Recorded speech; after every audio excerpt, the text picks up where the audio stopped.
අයිපුවන් ඔබට ඉතින් හෙලසුව විශේෂාංගය ආරම්භ කරන්නටයි මේ හදන්නේ.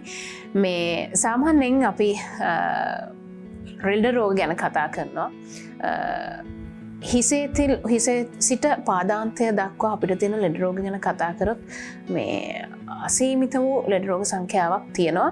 සහ මේ ලෙඩ රෝග කොහෙන්ද හටගන්නේ, මොන වගේ හේතු නිසාද හටගන්නේ, මොන වගේ ලෙඩ රෝගද අපිට හටගන්නේ කියන කාරණාවන් ටික බලාගෙන ගියාට පස්සේ මේ සියලුම රෝග හැදෙන්න හේතු ටිකක් බලපානවා.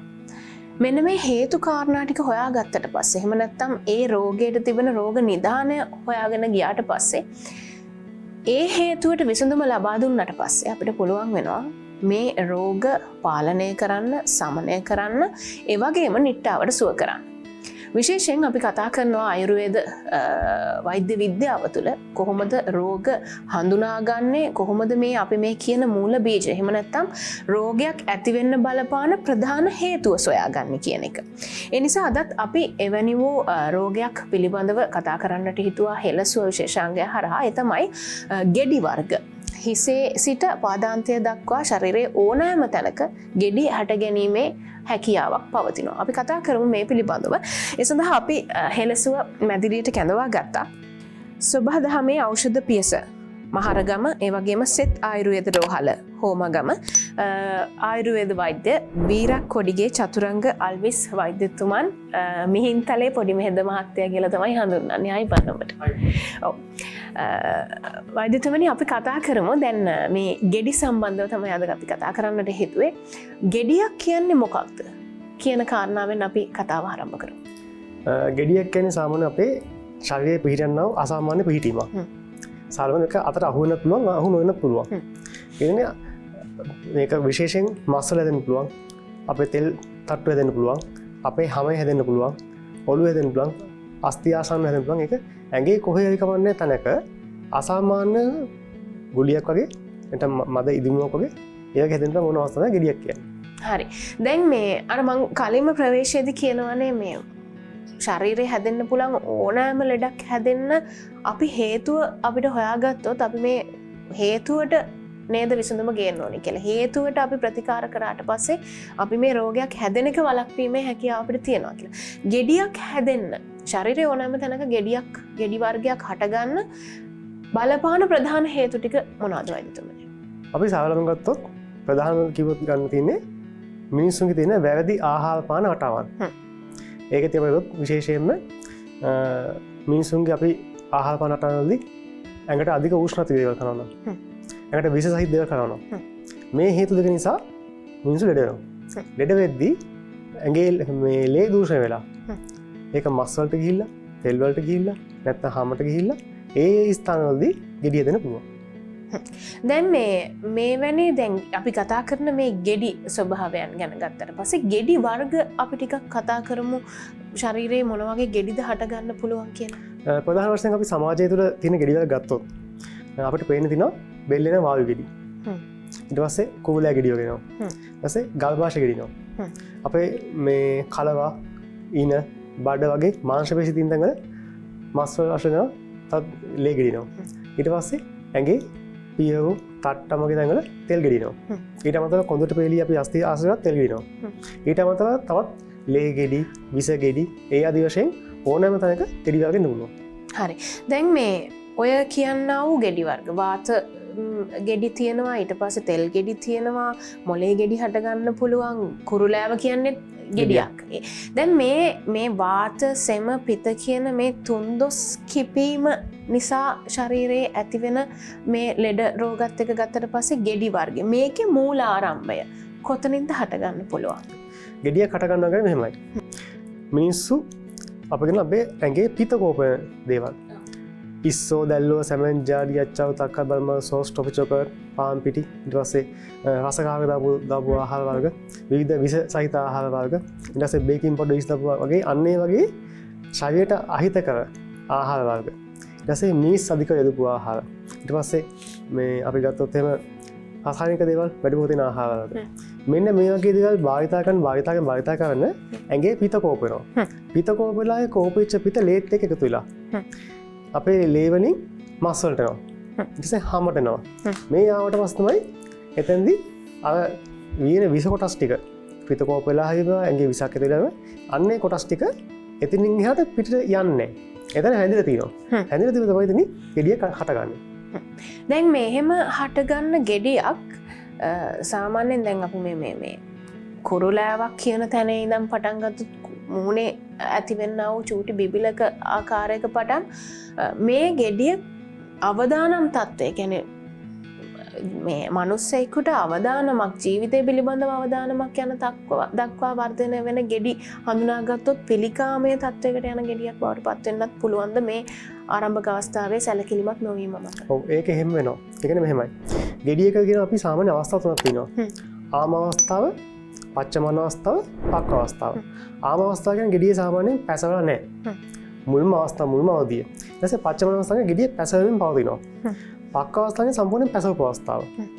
දැන් අපි ගෙඩියක් කියද්දී අපි ගෙඩියක් තියෙනවා කියලා දැනගන්නේ එක්ක අපිට ගෙඩිය තියෙන පොඩි වේදනාවක් එනවා. නැත්තම් අපිට ඒක ගෙඩිය අපිට හැමේ හයි කමන්නේ තැන තියෙන එක යම් කිසි අපහසුතාවයක්.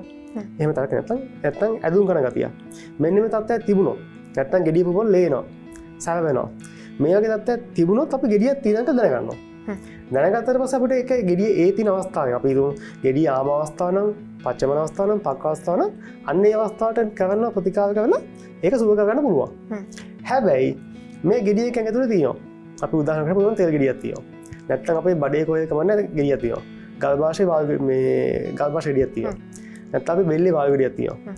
මේක අපිට වේදනාවක් දැනෙන්නේ නැහැ. වේදනාවක් දැනෙන්නේ නැතුව අපි දීර්ඝ කාලෙ ඉන්නවා. ඒතකොට මේ ගෙඩිය ආම අවස්ථාවට වෙලා එක පච්චමන අවස්ථාවට පක්ක අවස්ථාවට වෙලා සමහරවිට අපිට ඇඟට පතර නොදැනීම ඇතුලෙන් පුපවලා සෑව ගන්නලා තියෙන්න පුළුවන්.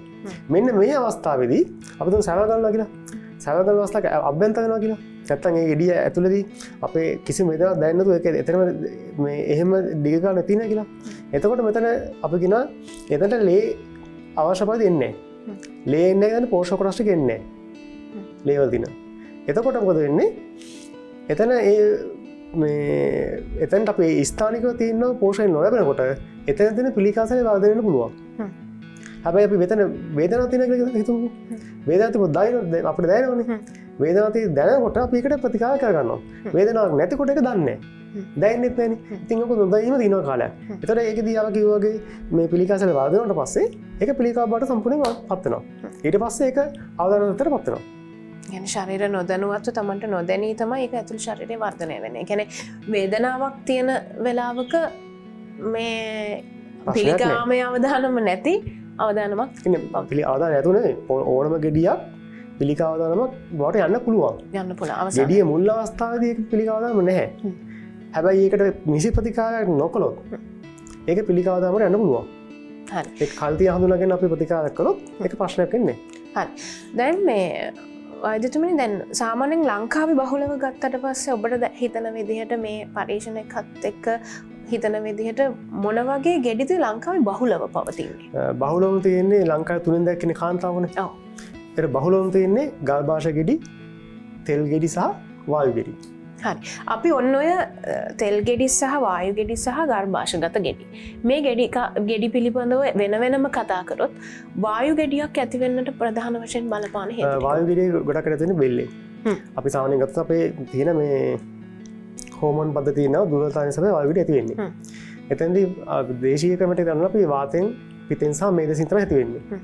ඒකද වෙන්නේ අපි ගන්නා වූ ආහාර පාන රටාවල තියෙන පෝෂක කොටස් ටික නිසි ආකාරයකට උරා ගන්න නැති නිසා රක්තය දූෂණය වෙලා මේ ගෙඩිය හට ගන්නවා. එතෙන්දී ඒකේ දැන් ගෙඩිය කාට පස්සේ ගෙඩියේ තියෙනා වූ අයින් වෙන්න ඕන දේවල් ටික අපි ලේත් එක යන්න ඕනේ.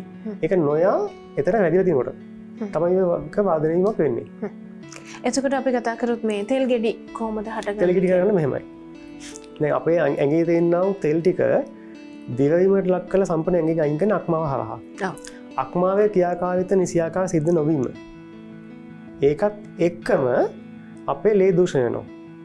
අපි ගන්නවා වැරදි ආහාර පාන නිසා, විස නිසා, හරි පිටකොපන ආහාර නිසා. එතකොට මොකද වෙන්නේ? අක්මායෙන් අර මේ තෙල් ටික දිරවන්නෙත් නැහැ. ඒ තෙල් ටික කොහේ කමන්නේ කියලා තැම්පත් වෙන්නත් ඕනේ.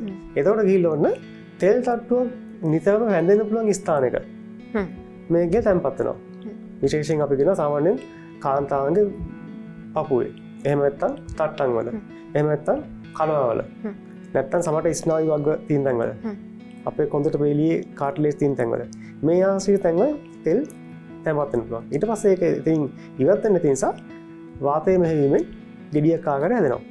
හරි මේ දැන් කාන්තාවන්ට බහුලව බලපාන මේ ගර්භාෂ ගෙඩි ගැනත් අපි පොඩ්ඩක් කතා කරමු. මේ එහෙම දැන් මේක මේ කාලයක් තිස්සේ කියන්නේ වර්තමානය වෙනකොට ගර්භාෂ ගෙඩි හැදීමේ ප්‍රවණතාවයක් වැඩිපුර දකින්න තියෙනවද වෛද්‍යතුමනි? අපි ඒ පිළිබඳව ටිකක් කතා කරමු. ඒකට ප්‍රධාන හේතුවක් තියෙනවා. වර්තමානයේ තරුණ පරම්පරාව වැඩි හරියක් කන්නේ ආහාරයට ගන්නේ විස සහිත දේවල්. එකක් කෘෂි රසායනික යොදපු ආහාර පාන. වල්නාශක යොදපු ආහාර පාන. අපි තේ බිව්වොත් ඒකෙත් එයක් තියෙනවා. ඊට පස්සේ අපි කන කෙටි කෑම. සොසේජස්, පාම් පිටි කෑම, ඒ වගේ දේවල්. විශේෂයෙන් සෝස් වර්ග. මේ වගේ දේවල් වලින් ශරීරයේ විෂ වැන්දෙනවා. ඒ විෂ ටික ඇඟෙන් පිට වෙන්නේ නැහැ. දැන් ගර්භාෂ ගෙඩියක් ඇතුළේ ප්‍රධාන හේතුව තමයි කාන්තාවගේ අපි සාමාන්‍යයෙන් කියනවා මාසික මාස ශුද්ධිය නිසි ආකාරයෙන් සිද්ධ වෙනවා. අපි සාමාන්‍යයෙන් අපි හැමෝගෙම ඇඟේ අපි කියන්නේ ස්වභාවධර්මයේ සිද්ධ වෙන රටාවක් තියෙනවා. ඇඟ ඔටෝ සුද්ධ වෙනවා. මේ සුද්ධ වීමේ රටාවට වෙනස් වෙනවා අපි ගන්නා වූ ආහාර පාන වල සහ විස වර්ග වලින්. එතකොට අපි දැන් කාන්තාවගේ මාස ශුද්ධියදී සාමාන්‍ය එක මාස ශුද්ධිය කියන්නේ මාසට සැරයක් කාන්තාවගේ ඇඟේ තියෙන සොළුණු උෂ්ණ ඔක්කොට පිට කරන තැන. පිට කරන අවස්ථාව. දැන් අපේ ඇඟේ විසක් මොනවද වැදලා තියෙනවා. ඒ සිද්ධන ක්‍රියාවලියේදී නිසි ආකාරයෙන් මිතුලේ පිට වෙන්නේ නැත්තම් අපේ ඇඟේ උෂ්ණ පිට වෙන්නේ නැහැ. එතකොට ආ තියෙන උතන උෂ්ණත් ඇදෙනවා. ඒ විස කොටසුත් තියෙනවා. ඒ නිසා මේ ගෙඩි ආකාරයෙන් තැම්පත් වෙලා වර්ධනයක් වෙන්න පුළුවන්. හරි. දැන් අපි ශරීරයේ ඕනෑම තැනක ඕනෑම අවස්ථාවක ඕනෑම කාලවකණුවක හටගන්න පුළුවන් ගෙඩි පිළිබඳව අපි කතා කරනවා. ඒ තමයි වායු ගෙඩි, තෙල් ගෙඩි, ගර්භාෂ ගෙඩි තමයි ලංකාවේ බහුලව වෛද්‍යතුමන් සඳහන් කරන විදිහට තියෙන්නේ. අපි දැන් මේ ගෙඩි හට ගැනීමේ හේතු ටික හොයාගෙන ගියාට පස්සේ අපිට දැන් මේ සඳහා විසඳුමක් විදිහට මේ හේතු ටික නැති කිරීමේ අවශ්‍යතාවය පැහැදිලිවම තියෙනවා. දැන් වෛද්‍යතුමන් සඳහන් කරනවා මේ හේතු ටික ඇති වෙන්න මේ හේතු ටික මොනවද කියලා. අපි දැන් කතා කරමු වෛද්‍යතුමනි මේ දැන් මේ කොහොම හරි දැන් ඔබ සඳහන් කරන විදිහට ආහාර පාන හින්දා වෙනත් යම් කාරණාවක් හින්දා මේ තත්ත්වය ඇති වෙලා තියෙන හින්දා අපි මේ සඳහා දෙන්න පුළුවන් ප්‍රතිකර්මය මොකක්ද ආයුර්වේද වෛද්‍ය විද්‍යාව හරහා? අපේ ආයුර්වේද කියන්නේ චිකිත්සා රෝග නිදාන ප්‍රතිකාරය. නිදාන පරිවර්ජනය. ප්‍රධාන දේ තමයි අපි හේතුවක් තියනවා නම් ඒ හේතු නැති කරන්න ඕනේ. ඔව්. අපි මේක හැදෙන්නේ වැරදි ආහාර පාන විහරණ නිසා නම් පළවෙනි දේ අපි මේ වැරදි ආහාර පාන විහරණ නවත්තන්න ඕනේ. ඔව්. ඒ කියන්නේ අපි ඉස්සෝ දැල්ලෝ සැමෙන් ජාඩි අච්චාව තක්කයි බලමල් සෝස් ටොෆි චොකලට් පාම් පිටි ඊස් දාපු ආහාර බේකින් පොඩ දාපු ආහාර අපි රසායනික විස යොදපු ආහාර මෙන්න මේ දේවල් වලින් වළකින්න ඕනේ පළවෙනි දේ. ඊට පස්සේ රාත්‍රී නිදි මැරීම, දහවල් නිදා ගැනීම. ඊට පස්සේ අපි මේ ශරීරයේ බහිශ්‍රාය පද්ධතිය ක්‍රියාත්මක කරන අපි අවශ්‍ය වතුර ප්‍රමාණය ගන්න ඕනේ. ඊට පස්සේ ඒත් එක්කම අපි ගත්තොත් ඇඟ සීල් කරන පාන වර්ග ගන්න ඕනේ. මේ වගේ දේවල් අපි නිරන්තරයෙන් සිද්ධ කරනවා නම් අපි කොච්චර කතා කරත් අපි ගන්නා වූ ආහාර පාන විස තියෙනවා නම් අපේ ඇඟේ විස ටික අයින් වෙන්න අපි මොකක් හරි මේ අත්බෙහෙතක් උනහයි පාවිච්චි කරනවා නම් ඒ වගේ දේවල් කරනවා නම් මේකට අපිට බේරිලා ඉන්න පුළුවන්. ඒ කියන්නේ දැන් මේ අර අපි කතා කරන වාත පිත්ත සෙම කියන මේ තුන්දොස් කිපීම නිසා ඇතිවෙන්නා වූ රෝග ටික ශරීරයේ එතනදී අපි ගෙඩි ගැන කතා කරනවා. දැන් මේ අපි ගත්තොත් ආයුර්වේදයේ තිබෙන ඖෂධ වර්ග ගත්තට පස්සේ විවිධ ඖෂධ වර්ග දන්නවා. ඒ ඖෂධ කොහොමද මේ ගෙඩි සඳහා මේ ගෙඩි නැති කිරීම සඳහා භාවිතා කරන්නේ අපිට ඒ සඳහත් කතා. අපිට දේශීය වෛද්‍ය ක්‍රම තියෙනවා විවිධාකාර බෙහෙත් වර්ග. කසාය, ගුලි, කල්ක, අයිෂ්ඨාසව, චූර්ණ, ලේප, පත්තුම්, මැල්ලුම් මේ ගොඩක් අර තියෙනවා. ඒකෙදි අපිට දැන් අපි ගත්තොත් එම ශරීරයේ උෂ්ණය වර්ධනය නොවන බෙහෙත් වර්ග වලින් අපි මේවට යොදා ගන්න. ඒක තමයි ලේ සුද්ධ වෙන බෙහෙත් වර්ග. ඊට පස්සේ හොඳට බහිශ්‍රාය පද්ධතිය මේ සුද්ධ වෙන බෙහෙත් වර්ග මෙන්න මේ බෙහෙත් තමයි අපි පාවිච්චි කරන්නේ. මේවා පාවිච්චි කරලා තමයි සාමාන්‍යයෙන් ගෙඩි වර්ග ටික ඉවත්. වෛද්‍යතුමනි අපි සඳහන් කරමු මේ ආයුර්වේදයේ සහ දේශීය වෛද්‍ය ක්‍රමයේ කොහොමද මේ බෙහෙත් වර්ග තියෙන්නේ කියලා මේ ගෙඩි සඳහා භාවිතා කරන්නේ. ප්‍රධාන දේ තමයි අපේ පාරම්පරික වෛද්‍ය ක්‍රමයේ තියෙන පැත්මන කියලා බෙහෙත් වර්ගයක්. ඒක චීනාල මූලික කරගෙන අපේ නුවර කලාවේ පාරම්පරික වෛද්‍ය ක්‍රම හතරක් බෙහෙත් කොටගෙන එකට පැත්මන කියලා. මේ පැත්මන පාවිච්චි කරනවා. ඊට අමතරව ඇඟේ උෂ්ණත්වය පාලනය කරන නෙල්ලි රසකගේ මූලිකයෙන් හදා ගන්නවා බෙහෙත් වර්ග තියෙනවා. ඊට පස්සේ බහිශ්‍රාය පද්ධතිය සුද්ධ කරන ආවලු නෙල්ලි ඒ වගේ දේ පාවිච්චි කරලා හදා ගන්නවා බෙහෙත් වර්ග තියෙනවා.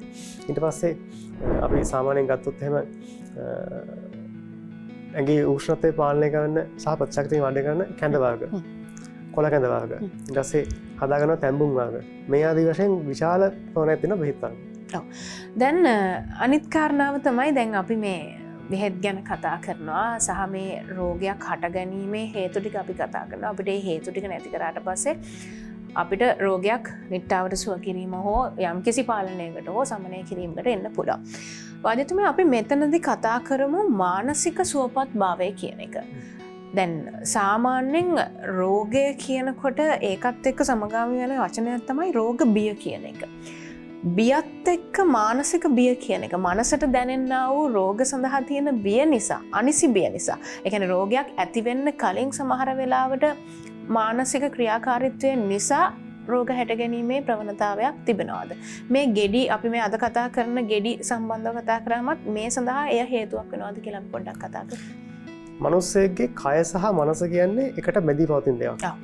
කය ලෙඩ වුණොත් එහෙම මනස ලෙඩ වෙනවා. මනස ලෙඩ වුණොත් කය ලෙඩ වෙනවා. එතකොට අපි ගත්තොත් එහෙම දැන් ඔන්න කෙනෙක්ගේ කායික රෝග තත්ත්වයක් තියෙනවා.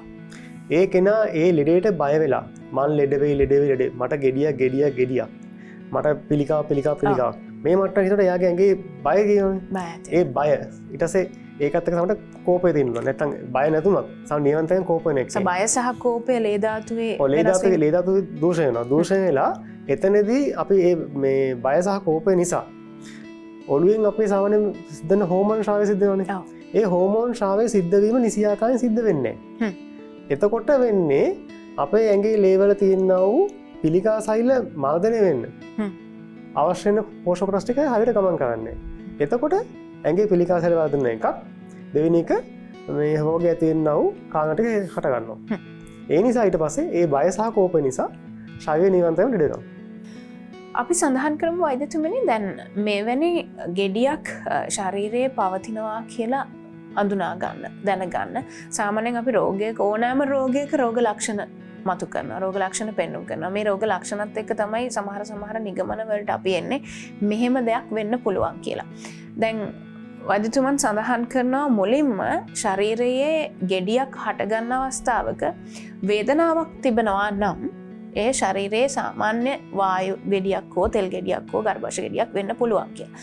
නමුත් එතනින් එහාට ඔබ සඳහන් කරනවා පිළිකාවක් වැනි තත්වයකට වර්ධනය වෙලා තිබෙනවා නම් වර්ධනය වෙමින් පවතිනවා නම් ශරීරයේ එහෙම වේදනාවක් නොවෙන්නටත් පුළුවන් කියලා. සාමාන්‍යයෙන් අපිට රෝගියෙක්ව හඳුනා ගන්න පුළුවන් කොහොමද ශරීරයේ අභ්‍යන්තරයේ ගෙඩියක් වර්ධනය වෙන අවස්ථාවක රෝග ලක්ෂණ විදිහට මතු පිටට පෙන්වුම් කරන කාරණාවන් ටික. වේදනාවක් ඇති වෙන අවස්ථාවේදී අපිට හඳුනගන්න ගෙඩියක් තියෙනවා කියලා. වේදනාවක් රහිත ගෙඩියක් තියෙනවා. අපිට ගන්න සාමාන්‍යයෙන් උණ. මේ අපිට පෙන්වන්නේ සනෙන් තියෙන අපිට මේ ගෙඩියක් තියෙනවා කියලා පෙන්වන්නේ නැහැ. වෙනත් රෝග ලක්ෂණ. උණ හට ගන්න පුළුවන්. නැත්තම් ඇඟේ මුත්‍රා පිටවීමේදී යම් වෙනසක් වෙන්න පුළුවන්. මල පිටවීමේදී වෙනසක් වෙන්න පුළුවන්. දහඩි දෙමේදී වෙනසක් වෙන්න පුළුවන්. මෙන්න මේ වගේ දේවල්. නැත්තම් හිස වර්ධය. මේ කවුණු එකක්.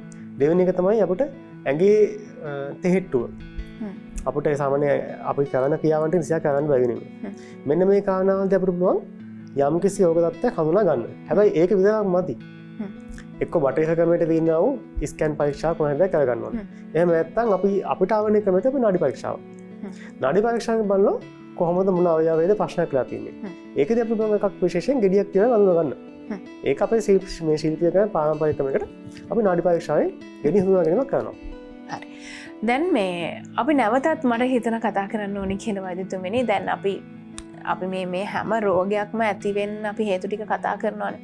ඒ හේතු වලදී වෛද්‍යතුමන් සඳහන් කරන විශේෂිතම වූ කාරණාව තමයි ආහාර රටාව. අපේ වැරදි ආහාර පුරුදු. වැරදි ආහාර රටාවන් සහ වෙනත් චර්යා රටාවන්.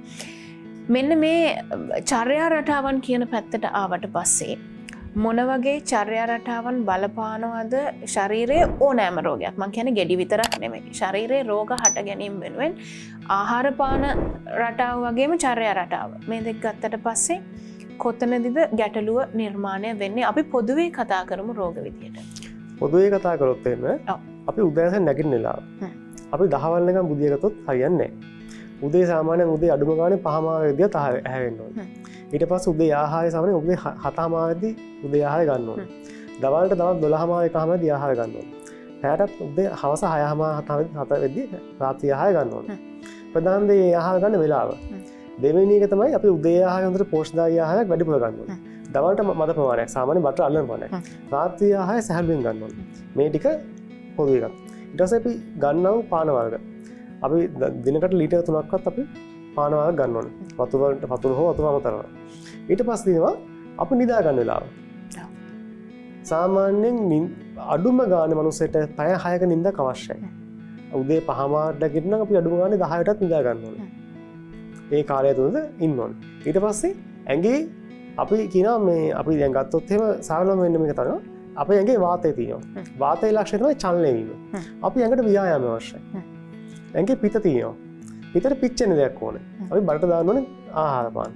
ඊට ඇගේ මේ සෙම තින සෙමට සිසිලස අවශ්‍යය පාන වර්ග සහ ස්නානය ඒ වගේ දෙවල්ලින් අවශ්‍යයට අපි අපි හවස් වගේ නාවන ඇකට ලෙඩනවා අපි 12ට කලින් නාගන්න ඕන ස්නානය කරගන්න ඕන ඉට පස්සේ තමන්ගේ ආගම දහමනු මනස් සැහැල්ුම් ගන දෙයක් කරගන්න කෑමෙන් පස්සේ ස්නානය කිරීම කෑම ආහාරයෙන් පස්ස ස්නානය කිරීම සුදුසු නෑ ආහාරයට පෙර ස්නානය කරන්න හරි මේ කාරණා ටික එක්ක අපිට පුළුවන්නම් මේ ඉදිරියට යන්න මේ චර්යා රටාවන් වල ලොකු වෙනස්කමක් සිදුවෙන්නට අවශ්‍ය වෙලා තියෙනවා. මොකද මේ අපි දිනෙන් දින හැමදාම රෝගී බවට පත් වෙනවා. මීට අවුරුදු 50කට 70කට කලින් ගත්තට පස්සේ මේ මිනිසුන්ට හැදුන ලෙඩ රෝග ගත්තට පස්සේ දැන් වෙනකොට ලොකු ප්‍රවණතාවයක් තිබෙනවා රෝග වැළඳීමේ ප්‍රවණතාවයක්.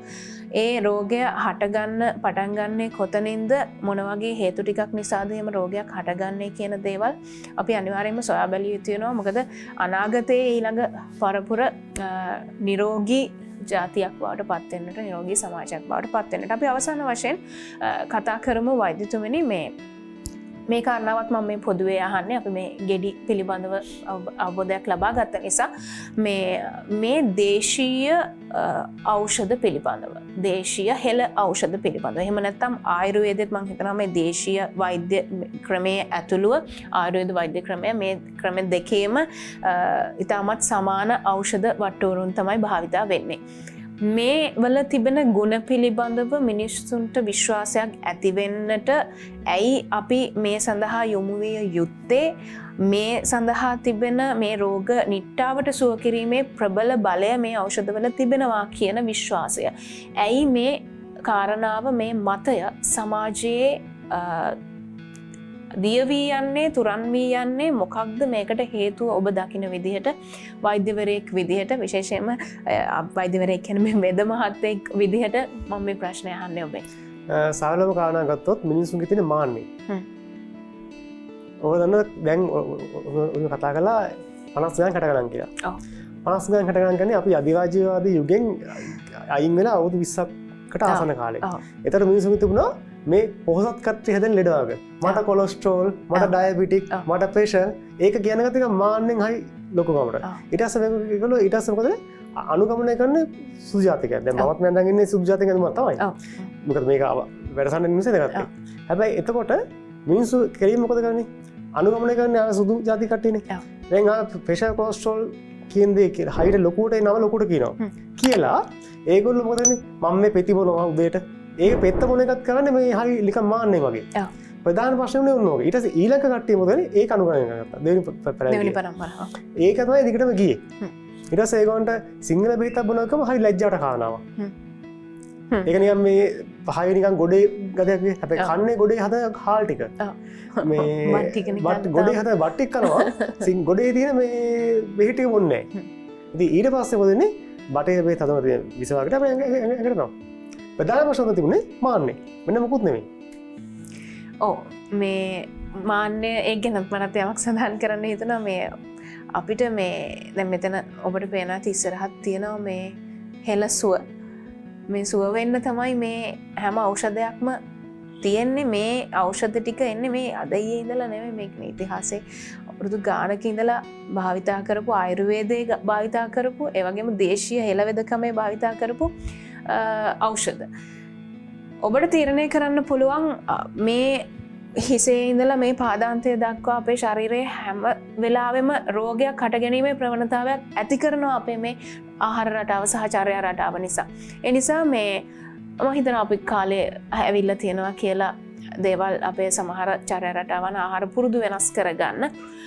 මොකද මේ තමන්ට ලෙඩ රෝගයක් හැදෙනකන් තමන්ට මේ පිළිබඳව අවධානයක් යොමු වෙන්නේ නැහැ. තමන්ට ඒ වේදනාවට පත් වුණාට පස්සේ ඇයි අපි මේ ආහාරය ලබා ගත්තේ, ඇයි අපි මේ චර්යා රටාවේ පුරුද්ද අපිට ඇති නොවුනේ කියන පසුතැවීම ඔබට එන්න පුළුවන්. ඒ නිසායි අපි මේ දේශීය වෙදකම එහෙම නැත්නම් ආයුර්වේද වෙදකම මේ වෛද්‍ය විද්‍යාවන් හරහා මේ ස්වභාවික ගුණය රකින්න ඖෂධ පිළිබඳව මේ තරම් කතා කරන්නේ, රෝග ගැන කතා කරන්නේ සහ මේ රෝග ඇති වෙන්නට බලපාන්නා වූ ප්‍රධාන හේතු කාරණාවන් අවුස්සා ගන්නේ.